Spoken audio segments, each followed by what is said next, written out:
Serena Hayes sat alone at the sidewalk cafe table, her hands clasped tightly in her lap, trying not to cry as she watched other couples enjoy their afternoon. At 32, she'd finally worked up the courage to try dating again after 2 years in a wheelchair. The car accident that had changed her life had also ended her engagement when her fiancé decided he couldn't handle being with someone disabled. She'd spent those 2 years rebuilding herself, physically and emotionally. And when Daniel from the online dating site had seemed genuinely interested, despite knowing about her wheelchair, she'd allowed herself to hope. They'd agreed to meet at this charming cafe at 2 o'clock. Serena had arrived 15 minutes early, nervous and excited, wearing her favorite beige dress and having spent an hour on her hair and makeup. She'd seen Daniel arrive right on time, watched him scan the outdoor seating area from across the street, and felt her heart lift with anticipation. Then she'd seen the exact moment that he spotted her wheelchair. His expression had shifted from interest to something like disappointment, or perhaps horror. He'd pulled out his phone, typed something quickly, and her phone had buzzed with a message. "Sorry, something came up. Can't make it. Good luck." Just like that. He'd seen her disability and walked away without even the courtesy of a lie told to her face. Serena had ordered tea she didn't want and sat there trying to decide whether to leave immediately or preserve some dignity by finishing her drink. She felt the familiar burn of rejection, the weight of being reduced to her wheelchair instead of seen as a person. She blinked back tears, determined not to cry in public. That's when the little girl appeared. She couldn't have been more than 3 years old, with blonde pigtails tied with red ribbons and a stuffed unicorn clutched in one small hand. She toddled directly to Serena's table with the fearless curiosity only very young children possess, stopping to stare with wide blue eyes. "Hi," the little girl said solemnly. "Why are you sad?" Serena quickly wiped at her eyes, forcing a smile. "I'm okay, sweetheart. Are you lost? Where's your parent?" "Daddy's right there." The girl pointed to a man in a dark coat who was moving toward them with controlled urgency. He was perhaps in his late 30s, well-dressed in a way that suggested authority rather than merely success, carrying himself with the confidence of someone accustomed to command. There was something about him, the way people seemed to step aside without realizing it, the quiet weight of his presence. "Lily, you can't just run up to strangers," he said gently, reaching them. Then his eyes landed on Serena, taking in her tear-stained face and the empty chair across from her, and something in his expression softened. "I apologize if my daughter disturbed you." "She didn't disturb me. She's lovely." Serena smiled at Lily, who was still studying her with that intense toddler focus. "Why do you have wheels?" Lily asked, pointing at Serena's wheelchair with innocent curiosity rather than judgment. "Lily," her father started, but Serena shook her head. "It's okay, I don't mind." She looked at Lily seriously. "I was in an accident, and my legs don't work like yours do. So I use this special chair with wheels to help me go places. It's kind of like how your daddy probably drives a car instead of walking everywhere." Lily considered this, then nodded as if it made perfect sense. "Can I sit with you? You look lonely." "Lily, the lady probably wants to be alone." "Actually," Serena heard herself say, "I'd love the company if it's okay with you." The man looked between Serena and his daughter, seeming to make a decision. "All right, but just for a few minutes while I get us something. I'm Vincent, by the way. Vincent Marcello." "Serena Hayes." Vincent moved to the counter while Lily climbed onto the chair across from Serena, the chair that Daniel was supposed to have occupied. She set her unicorn on the table carefully. "This is Sparkle," Lily announced. "She's magic. She makes people happy when they're sad. Do you want to hold her?" Serena accepted the worn stuffed animal, feeling something crack in her chest. "Thank you, Lily. That's very kind." "Daddy says being kind is the most important thing. More important than being rich or smart or anything else." Lily swung her little legs, her red shoes catching the afternoon light. "Were you waiting for someone? Is that why you're sad?" "I was, but he decided not to come." "That's mean. Daddy says if you make a promise, you have to keep it. Otherwise, people can't trust you." Lily's small face was serious with the weight of this lesson. The person who didn't come wasn't very nice. "No," Serena agreed quietly. "He wasn't." Vincent returned with coffee and a juice box for Lily. Instead of taking his daughter and leaving, he sat down at the table, his movements deliberate and controlled. There was something watchful about him, as if he was always aware of his surroundings. "I hope you don't mind," he said, his voice low and measured. "But my daughter knows good people, and she clearly thinks you need a friend right now." Despite everything, Serena found herself relaxing slightly. "She's wonderful. She's everything." Vincent's expression softened when he looked at his daughter. Then his gaze returned to Serena, direct and unflinching. "I saw what happened earlier. The man who looked at you from across the street and then left. I was standing nearby, and I saw his face when he realized you were in a wheelchair. I saw him text and walk away." Serena felt heat flood her cheeks. "You saw that?" "I did, and part of me wanted to follow him, teach him something about respect." Vincent's voice remained calm, but there was steel beneath it. "But Lily had a better idea. She ran to you instead. Sometimes kindness is stronger than anything else." "You don't even know me," Serena said, her voice shaking slightly. "I know you were kind to my daughter when she interrupted your afternoon. I know you explained your situation to her with patience instead of anger. I know you accepted her toy and made her feel helpful instead of intrusive." He paused. "That tells me what I need to know about your character." Vincent leaned back slightly. "And I know what it's like to be judged. My wife died 3 years ago. The world hasn't been kind since. Women who want stability until they realize a child requires actual work. Women who see opportunity when they learn what I do. Women who disappear when Lily needs something that interrupts their plans." "What do you do?" Serena asked. "I handle investments, import, export, other business interests." His answer was vague but delivered with quiet confidence. "Nothing that would interest you. What about you?"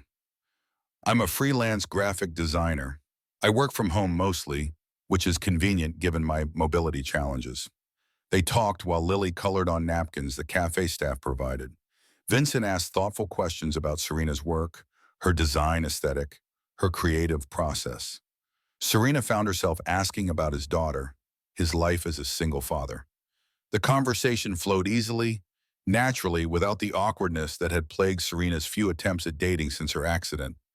"Daddy, I'm sleepy," Lily finally announced, climbing into her father's lap and resting her head on his shoulder. "All right, Piccola, time for your nap."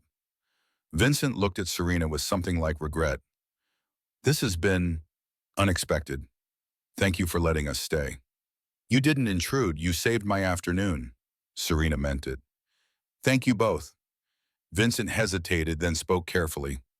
"Serena, I know this is forward and you can say no, but I'd like to see you again, if you're willing." Serena's breath caught. "You want to see me again?" "Very much." Vincent shifted Lily gently in his arms. "I'm not promising anything beyond coffee and conversation, but I'd like the chance to know you better. You're interesting and honest, and my daughter clearly trusts you, which is rare." Serena thought about Daniel, about all the people who'd seen her wheelchair and made assumptions about her worth.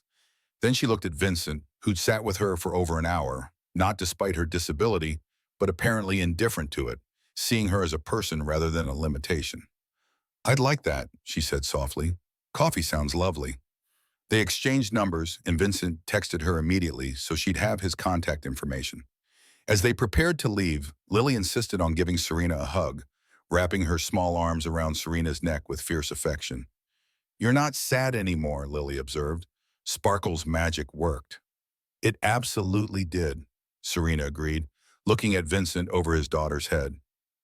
Over the following months, coffee dates turned into dinners, which turned into weekend outings with Lily, which turned into a relationship that felt more real and honest than anything Serena had experienced before her accident. Vincent never treated her wheelchair as something to overcome or work around. He simply accepted it as part of who she was, asking practical questions about accessibility, but never making her disability the focus of their relationship. "You're different from the other women Daddy dates," Lily announced one afternoon while they colored together. "You're nice all the time, not just when Daddy's watching." "What do you mean?" Serena asked gently. "The other ladies smiled a lot when Daddy was there. But when it was just me and them, they looked annoyed, like I was bothering them." You actually like playing with me, I can tell. Serena's heart ached for this perceptive child who'd learned too young to read adult insincerity. I do like playing with you very much.